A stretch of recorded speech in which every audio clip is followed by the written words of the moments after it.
L'audition maintenant de M. Daniel Marlière, substitut du procureur du roi à Charleroi. Serait ultérieurement utilisé contre vous dans une procédure pénale. Je vous demande de prêter le serment en levant la main droite et en vous rappelant que tout coupable de faux témoignages sera puni de... Excusez-moi. Oui, ce sera à gauche. Je dirai toute la vérité et rien que la vérité. Excusez-moi, Monsieur Marlière. Monsieur Marlière, la commission veut vous interroger sur un point spécifique. C'est que nous avons pu constater à la lecture de documents de travail que nous avons reçus que Monsieur Michaud, que vous connaissez certainement, serait venu à 3 reprises chez vous le 6, le 11 et le 13 septembre, chez vous dans votre cabinet et au sujet de l'affaire de Julie et Mélissa. Que pouvez-vous nous en dire de cela? Eh bien,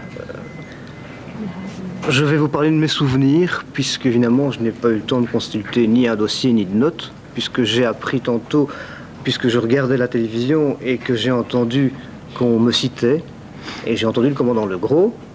Je suppose que je parle assez fort. Oui. J'ai entendu le commandant Legros, et j'ai immédiatement pensé à un dossier. Je suppose que c'est celui-là.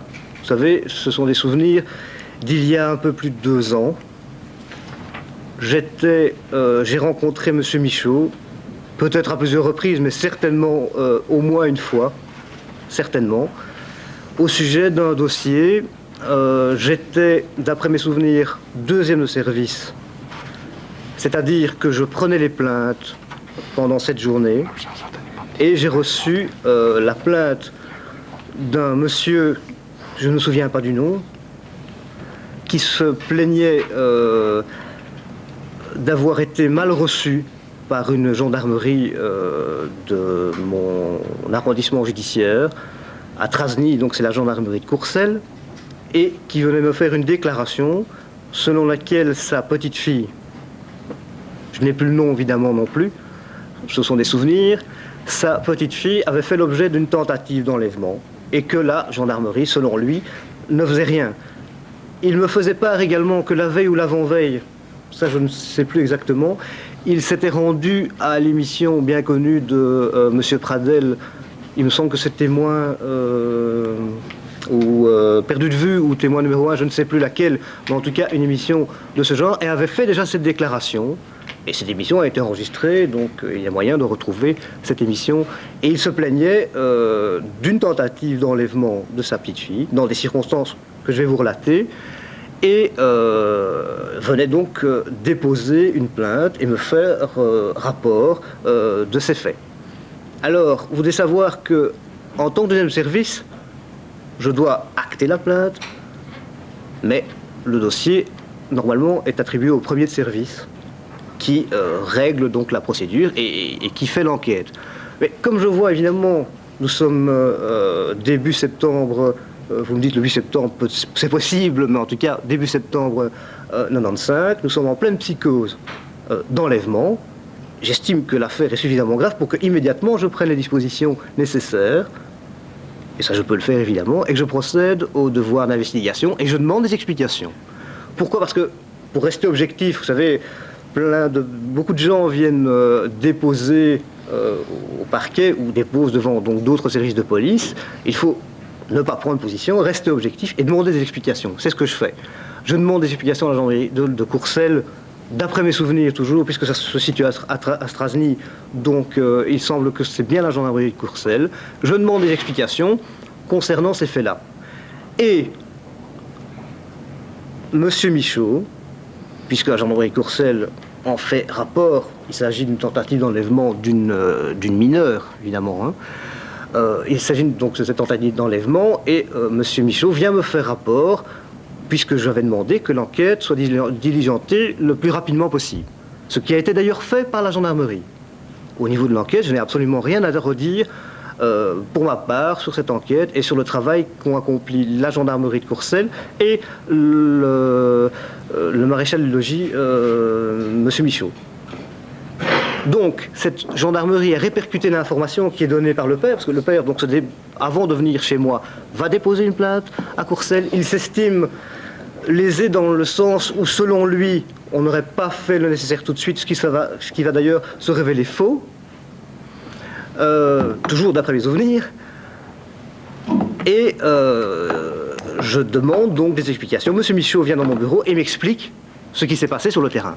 En fait, la tentative, soi-disant tentative, au départ, nous avons, je crois, 2 petites filles, dont la fille du plaignant, qui remarque un véhicule suspect qui semble la suivre, à très faible allure.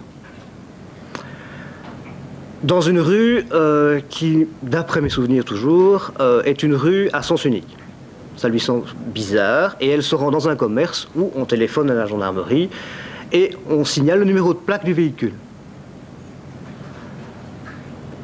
La BSR, ou un autre service, mais en tout cas la BSR a l'information, se rend au domicile de la personne qui est titulaire de la plaque qui a été relevée par les petites filles et par le commerçant en question, et il plonge chez cette personne en flagrant délit et l'interroge.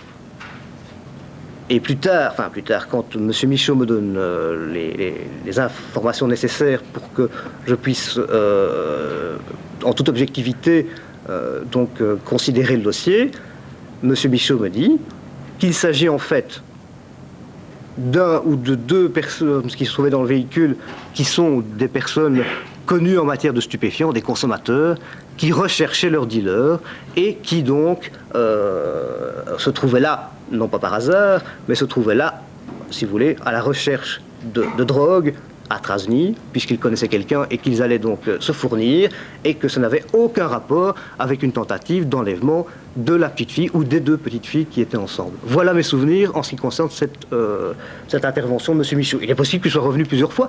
Je sais très bien que la gendarmerie de Courcelles est, me semble-t-il, a raison, et la BSR se sont un peu énervés vu les déclarations qui avaient été faites par le plaignant dans une émission qui est évidemment regardée par des millions de téléspectateurs, et on avait mis en cause quelques jours auparavant donc la gendarmerie et les services de la BSR.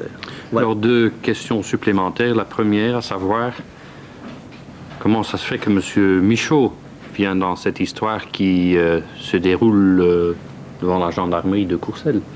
Et puis, soudainement, chez vous, il y a quand même M. Michaud qui vient. Oui, mais je vous l'ai dit tantôt, nous sommes toujours dans la période où il y a eu ces enlèvements. Tout le monde lit les journaux, moi aussi. Je connais évidemment l'enlèvement d'Anne et Fieux et de Julie Mélissa. La gendarmerie aussi, bien évidemment. Et évidemment, chaque fois qu'il y a une tentative, je suppose, d'enlèvement d'enfants, de mineurs, de jeunes filles, ou de jeunes, ce ne sont même pas des jeunes filles, je crois qu'elles étaient quand même autour de la dizaine d'années, je ne saurais plus vous dire l'âge, mais en tout cas, c'était de très jeunes filles. Ils se sont inquiétés, et M. Michaud m'a dit donc avoir fait un rapport dans le cadre de la cellule de Grasse-Sologne, et donc dans le cadre de l'enquête de Julie Mélissa. Voilà. Donc il s'est présenté lui-même. Il s'est présenté lui-même puisqu'il faisait la suite d'enquête. Mais moi, j'avais demandé à la gendarmerie, vous savez, je ne demande pas à un enquêteur de faire une enquête. Comment il savait que vous étiez le 2e de service chez qui arrivait le... Parce que j'ai téléphoné personnellement, d'après mes souvenirs, à la gendarmerie de Courcelles, je me suis nommé, et j'ai dit, voilà, je suis titulaire du dossier. Et donc probablement c'est Courcelles qui a contacté Michaud alors... Certainement, certainement. Moi, je n'ai pas contacté, me semble-t-il, la BSE. Je vous dis encore, je vous parle de souvenirs d'il y a 2 ans, mais en tout cas, ça me semble tout à fait logique que la section de M. Michaud qui s'occupait de stupéfiants et qui s'occupait notamment aussi également de mœurs, s'occupe de ce dossier. Est-ce que vous avez reçu un rapport ou un procès-verbal à ce sujet? Il y a des procès-verbaux qui ont été rédigés, mais encore une fois, je vous dis, je n'ai plus le nom du plaignant, je n'ai pas le nom donc, de la petite fille, Et je me souviens, ce sont des souvenirs personnels, et je n'ai pas donc eu accès, puisque vous m'avez appelé pas en catastrophe, mais en tout cas suite à l'intervention du commandant Legros tantôt, je n'ai pas eu accès au dossier. Je sais bien qu'évidemment, des procès-verbaux, il y a un dossier qui a été monté. Et est-ce que M. Michaud a dressé un procès-verbal? Je suppose que oui, mais ça, je ne peux pas vous l'affirmer. Mais ce serait possible pour vous de vérifier? Oui, il y aura moyen de retrouver cette tentative d'enlèvement, oui. Alors, deuxième sous-question que je voudrais vous poser. Quel était à cette époque le genre d'affaires que vous traitiez normalement? J'étais à l'époque dans la section grand banditisme, mais plus particulièrement dans la section trafic de voitures. Mais encore, évidemment, toutes les sections tournent, si vous voulez, dans le cadre du service premier et deuxième de service. Vous avez vos dossiers spécialisés, entre guillemets, et vous avez également des dossiers de qualification générale qui vous sont attribués par un rôle de service. Et nous tournons tous comme premier, deuxième de service, donc à ce moment-là, et il est tout à fait normal que ce dossier-là soit venu chez moi. Et je vous dis, au lieu d'attendre un jour ou deux, de transmettre le dossier éventuellement donc par la voie des bureaux chez nous, j'ai fait l'enquête, j'ai demandé des explications, puisque ça me semblait évidemment urgent et important. Mes chers collègues, y a-t-il quelqu'un qui veut poser une question à M. Marlière? M. De Crolly.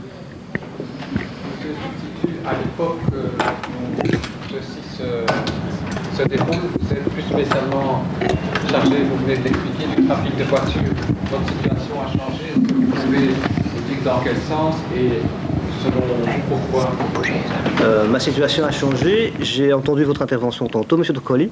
Depuis le 1er octobre, je suis en correctionnel. C'est vrai que j'ai passé à peu près un an dans la section police du parquet de Charleroi. Et puis, depuis le 1er octobre, je suis dans la section délinquance urbaine du parquet, donc au parquet correctionnel. J'ai quitté la section trafic de véhicules, enfin, grand banditisme sous-section, si vous voulez, donc trafic de véhicules, me semble-t-il, début octobre... 95, c'est bien cela, oui. Alors, il faut savoir qu'à ce moment-là, nous sommes en période de vacances, puisqu'il n'y a plus de procureur de roi nommé. Monsieur de Fourny, donc, est déjà parti. Et vous savez évidemment bien qu'il y a eu donc une restructuration du parquet à l'initiative du parquet général qui a redistribué, si vous voulez, donc les rôles de chacun. Voilà. Et il paraît que certains transferts ont été relativement mal perçus, dont le vôtre. Est-ce que votre changement d'affectation a été mal perçu par vous et où en êtes-vous là-dessus? Parce qu'apparemment, il y a certains collègues qui n'ont toujours pas d'explication très claire là-dessus et qui se posent des tas de questions. Ah, en tout cas, je n'ai jamais eu d'explication sur le changement. Vous savez, quand il y a un changement par la voie hiérarchique, nous ne recevons pas forcément d'explication. Et c'est vrai que j'aimais beaucoup ce que je faisais en matière de trafic de véhicules. Et c'est une section qui tournait. Il y a encore quelqu'un qui veut poser une question? M. Edekens. Oui, Monsieur le Président, Monsieur le Substitut, connaissez-vous bien Monsieur Zico? Je connais évidemment Monsieur Zico, puisque je travaillais dans cette section trafic de véhicules et je travaillais notamment sur certains dossiers avec Monsieur Zico, ou en tout cas le bureau véhicule de la PJ de Charleroi, qui est un bureau extrêmement efficient. Il y a eu énormément donc, d'enquêtes menées à bon terme par ce bureau, et c'est bien évident que je travaillais notamment avec lui, et notamment également avec la BSR de Charleroi ou d'autres BSR, oui. Vous connaissez également M. Michaud, c'était la première fois qu'il se présentait? Monsieur Michaud, il me semble que c'était la première fois que je le rencontrais professionnellement. J'ai sans doute évidemment dû le croiser dans un couloir, parce que vous savez, des gendarmes, des gens de la BSR, et Monsieur Michaud est une personnalité sympathique. Il y en a donc tous les jours dans notre palais et dans nos couloirs. Mais en tout cas, professionnellement, d'après mes souvenirs... Et personnellement? Personnellement? Oui, et personnellement. Je ne le connaissais pas non plus, en dehors de ma profession. Collègue Edekens, il y a encore quelqu'un qui veut poser une question? Nederlands. Oui, vous devrez utiliser la traduction. Oui. Si vous pouvez m'aider, je suis désolé, mais je ne saurais pas lever mon bras. Vous pouvez écouter. Ah oui, d'accord. Excuseert u me. Bent u op de hoogte van een Excusez-moi, mais onderzoek dat est-ce de que heer vous êtes informé Marchandise d'une enquête que M. Marchandise aurait réalisée après mention de votre nom dans le cadre d'un trafic de voitures? Une enquête de M. Marchandise? Ja. Non. Et mon nom a été cité dans le cadre de trafic de voitures. J'aimerais bien connaître cette affirmation. Ça, nous avons des informations écrites là-dessus. Sans conclusion, mais Que je ne connais pas. vous n'avez jamais été interrogé là-dessus, il n'y a jamais eu Chers collègues, de je questions vous là-dessus. signale que ça dépend d'un rapport confidentiel. Non. Ce serait possible pour vous, Monsieur Marlière, de nous remettre, quand vous pouvez réfléchir sur le dossier, les éléments essentiels, c'est-à-dire le numéro de notice, le nom dossier des parties. De la présumée tentative C'est d'enlèvement. ça, oui, oui, oui. Il y a moyen de retrouver évidemment ce dossier. Oui. Si vous voulez m'écrire à ce sujet une lettre, C'est un dossier qui est terminé d'ailleurs, C'est ça. me semble-t-il, également, donc il n'y a aucun Et problème. par la voie hiérarchique, je demanderai les pièces nécessaires. Y a-t-il encore quelqu'un qui veut poser une question à M. Marlière? Si ce n'est pas le cas, M. Marlière, je vous signale qu'un procès verbal sera dressé et que vous serez invité en déant la quinzaine à venir signer votre déclaration. Et je vous remercie pour votre coopération.